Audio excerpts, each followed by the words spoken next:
But Jeff, let's move away from those UBS specifics for a moment, and let's take a look at one of the issues that is that the Swiss banking industry in general is facing at the moment. I do have a guest here with me. His name is Bernhard Bauhofer. He is a managing partner at Sparing Partners. I want to talk about the German data transfer issue. How can you reconcile that with client privacy issues? I think that's a big blow to client privacy as a human right. I think what the Chancellor Merkel and Finance Minister Schäuble is doing is not correct. It's an illegal action. Buying data from fraud, from theft is definitely illegal, and it's not a behavior between civilized countries. So I think this situation is not satisfactory for any of both parties.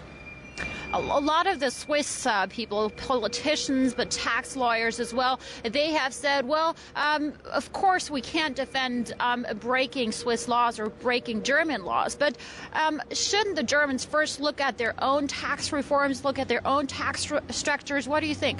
I fully agree. Germany hasn't had the chance to resolve its tax system. They announced they will reform the tax system, really lower the taxes. They haven't been able to do so even in better times, and that's their own fault. It's the main reason for this situation we're facing now. What do you think, what will this German data transfer issue, what kind of broader implications or consequences will that have for the Swiss banks here, both in terms of reputation but also in terms of further outflows? We're seeing that's really harming the business. We're seeing the UBS figures, the outflow of the client incomes and client assets are still going on.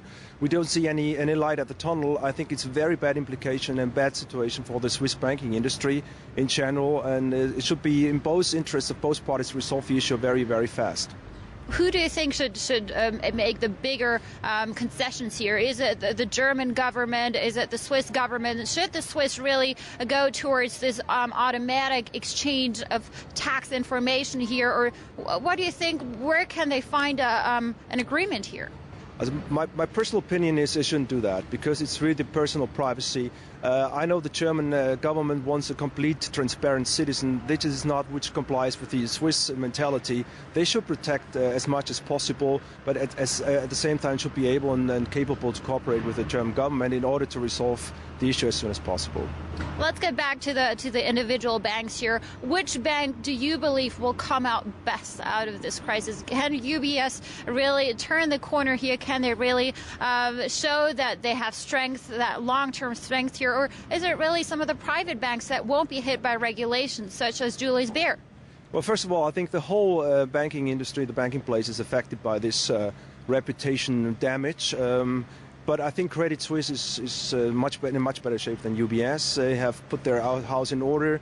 They are more profitable in all segments of the businesses. I think they will be one of the big winners of this game, and certainly one or the other of the private banks. But as I said, the whole industry is impacted by this negative thing, and it should be resolved soon. Thank you very much. This was Bernhard Bauhofer from Sparing Partners. Jeff, with that, let me send it back over to you.